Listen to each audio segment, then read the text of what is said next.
Hello there, Aquarius side. Welcome to your monthly reading. So this reading is for the month of November. Love reading for the Aquarius people out there. So Aquarius, hindi lahat ng Aquarius maka-resonate sa reading na to. So take what resonates and leave the rest. Okay, cross watchers, pwedeng kayo to at hindi sila Aquarius sign. So Aquarius, if hindi kayo naka-resonate sa reading na to, please do check your other placement, your sun, your moon, your rising, your Venus sign. Dahil pwedeng doon kayo maka-resonate. Kahit naka-resonate kayo sa reading na to, still go check your other placement, your sun, your moon, your rising, your Venus sign, dahil pwedeng mag-connect doon yung reading nyo. However, naka-resonate pa rin kayo. Okay, so let's start, Aquarius people. Anong kailangan nyong malaman this month of November? Unahin natin kung ano yung nangyayari sa relationship ninyo, Aquarius. Ngayon, what is happening right now in your relationship, Aquarius?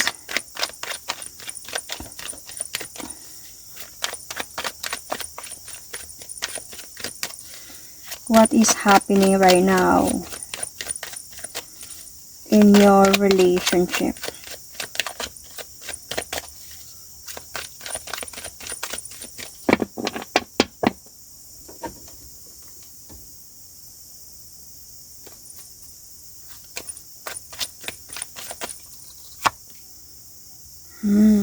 Okay.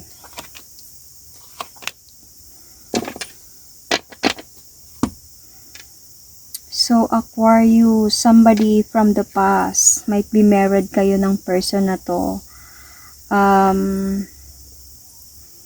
Somebody from the past is like, parang may news ka, somebody from the past, or is either kinausap ka niya, or may narinig ka about that somebody from the past.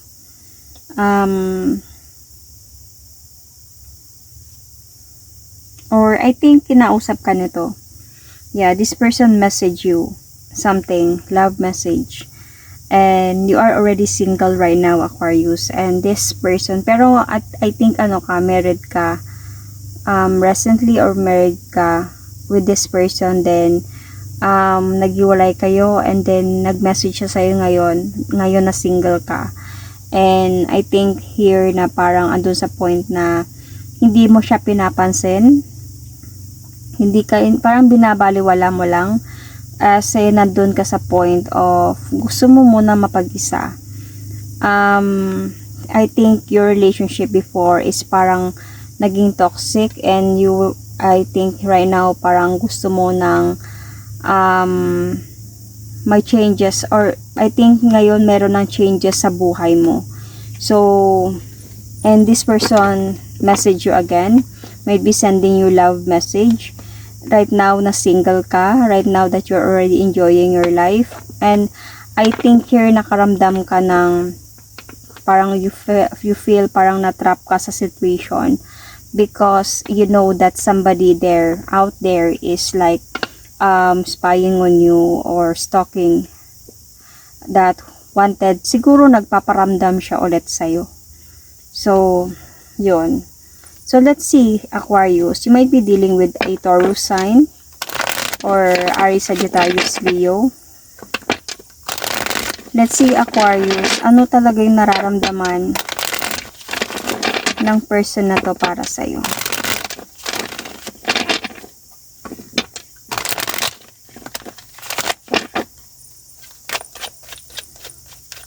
Ano talaga yung nararamdaman ni person na to para sa iyo, Aquarius?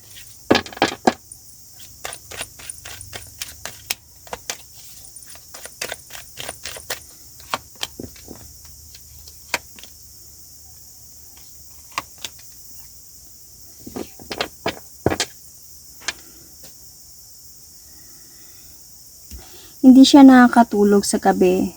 Ramdam niya na ayaw mo. Kasi 'di ba binabaliwala mo lang. So ramdam niya na ayaw mo, and hindi siya nakakatulog sa gabi kasi gusto niyang maayos kayong dalawa ulit, na maging masaya kayo ulit. Pero ramdam niya na umiiwas ka talaga. Pero desisyon niya to Desisyon niya to na siguro babalik siya sa iyo para ayusin kayo, kasi hindi pa talaga siya nakapag-move on. parang andun siya sa point na I still want her back or I still want him back. Pero yun nga, ramdam niya na umiiwas ka. And dahil dito, parang na-stress siya.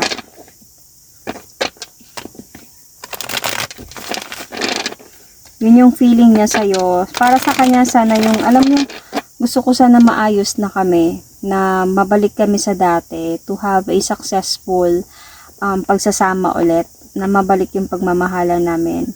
Pero bakit parang ramdam ko na ayaw niya na? Bakit parang ramdam ko na iniiwasan niya na ako? Pero ito pa rin yung decision ko. I was still going to try and again na kausapin siya at na i-try na maayos kaming dalawa ulit. So, ikaw, ano yung nararamdaman mo, Aquarius, about this?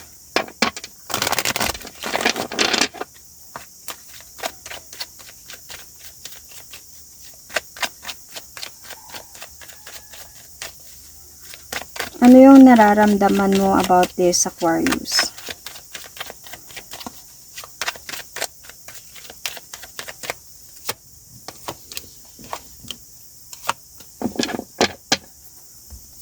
So, sorry, ganun pala. So, Aquarius, I can see na parang feeling mo, threat na naman to. Parang mag-aaway at mag-aaway lang kami nito. Parang andun ka sa point na natuldukan na to eh. Parang ganun, yun yung feeling mo. I just wanted a judgment dito. Tama na, tuldok na to. Kung friends, wala kang problema. Yun yung feeling mo. Kung friends, wala kang problema. Pero, alam mo ramdam mo na gusto niya talagang bumalik sa'yo.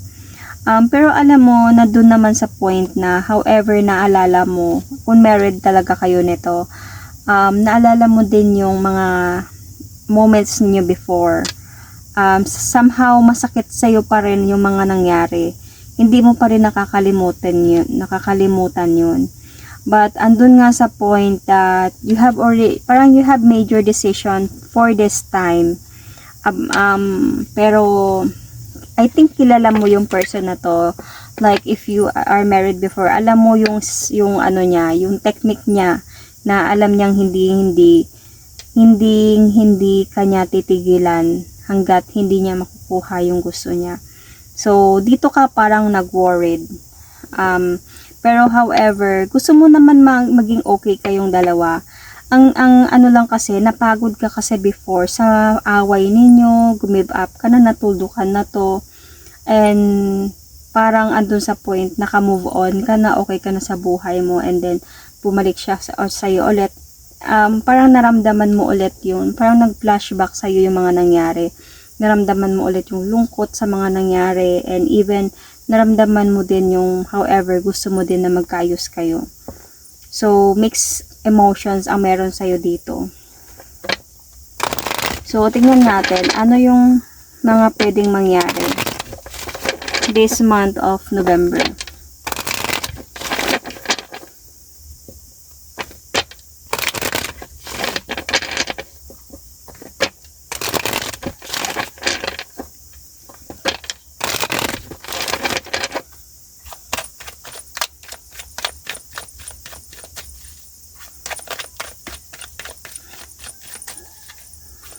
Ano yung mga pwedeng mangyari this month of November for the Aquarius people?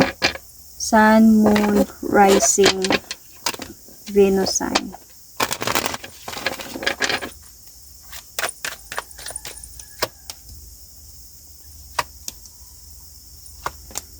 So, trapped in a situation. So, I can see here that matatrap ka sa sitwasyon na bumabalik siya sa iyo at naka-move on ka na or nagmo-move on ka na. Because this person is really like came back para mag-offer sa iyo ulit ng commitment, goals together na maayos kayo ulit. And I can see here that you wanted to walk away like calmly, like yun nga, hindi na lang siya pansinin, hayaan na lang hanggang sa magsawa siya, na hanggang sa hindi na siya mangulit. Pero he's still here, or she, na alam mo yung bumabalik talaga siya. And dito ka natatrap. Yung napapaisip ka kasi sa pagbabalik niya. So this November, ito yung mga mararamdaman mo. Ito yung mga pwedeng mangyari. Mapapaisip ka. Lalo na maiisip mo din kung may family kayong dalawa. Maiisip mo din yun. Paano kung maayos namin to, magiging masaya siguro ulit. Something like that. Kasi mag-offer talaga siya balik sa'yo. Pero you know, you will also going to think about the past problems na nangyari sa inyo, yung mabigat na sitwasyon, yung dahilan kung bakit kayo naghiwalay, maiisip mo din yun and doon ka magkakaroon ng fear, kaya matatrap ka this November. Somehow, mixed emotions ang ibibigay sa'yo, yung ibibigay mo sa taong ito, parang makakaramdam siya dito na ayaw mo na parang paminsan, parang gusto mo mag-isip, gusto mo sabihin sa kanya na pag-isipan ko muna, wag mo muna akong kulitin, or may mga makakaramdam siya na may pag-asa, minsan makakaramdam siya na parang binabaliwala mo. So parang mixed emotions yung mararamdaman niya dito from you, Aquarius. But I can see here that somehow kasi sometimes gusto mo na lang talaga mag-move forward and never look back kasi okay ka na you are single and you are already okay, na parang nakukuha mo na yung moving on process mo, you are rebuilding yourself again, and suddenly this person came back and wanted na maayos kayo ulit, so wanted to have a changes again with you. So dito ka parang, oh my God, why? So this will going to happen this month of November. So ano yung gusto niyan sabihin sa'yo?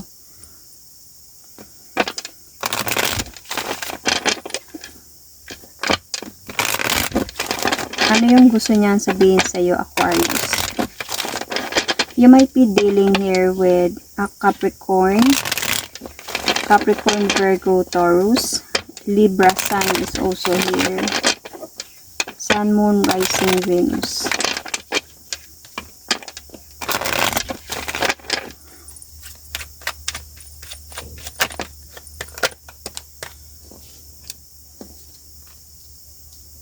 Magpa-flashback talaga. Ay, ito pala yung gusto niya sabihin sa'yo, no? Sorry.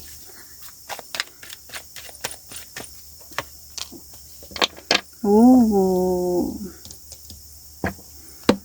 Okay. Na-miss kita actually. Pinagmamasdan lang kita. And through social media, might be. And I'm still very much attracted to you. Ramdam ko pa din yung connection natin dalawa. And na-miss kita. This time, gusto kong mag-focus na sa pagsasama natin dalawa, sa pagmamahalan natin dalawa, na ayusin na natin yung mga dapat ayusin natin sa buhay natin, sa pagsasama natin. Willing ako to move forward towards with you. And gagawin ko yon. Mag-offer ako sa iyo balik ng pagmamahal. Alam kong sobra kang nasaktan before, na-betray kita. Alam kong sobrang sakit ng ginawa ko sa iyo, dahilan ng kung bakit tayo naghiwalay. Pero through that, I can sense na we are already healed from that situation. And kaya bumabalik ako ngayon at kinakausap kita or bumabalik ako sa'yo, trying to approach you na magkaayos na tayo ulit, kalimutan natin yung mga nangyari, na try natin i-save yung relasyon natin or yung pagsasama natin or yung marriage natin, because I am willing to do that.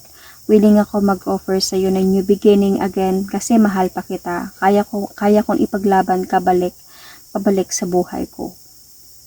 So yun yung gusto niyang sabihin sa iyo, Aquarius. And this is your reading for the month of November. Ito yung kailangan yung malaman. So, you might also be dealing here with Cancer, Scorpio, Pisces, Aries, Sagittarius, Leo, or meron kang Aries, Sagittarius, Leo sa chart mo. Or malakas yung Aries, Sagittarius, Leo sa chart niyo. Sun, Moon, Rising, Venus. Check your placement, guys. Thank you and God bless.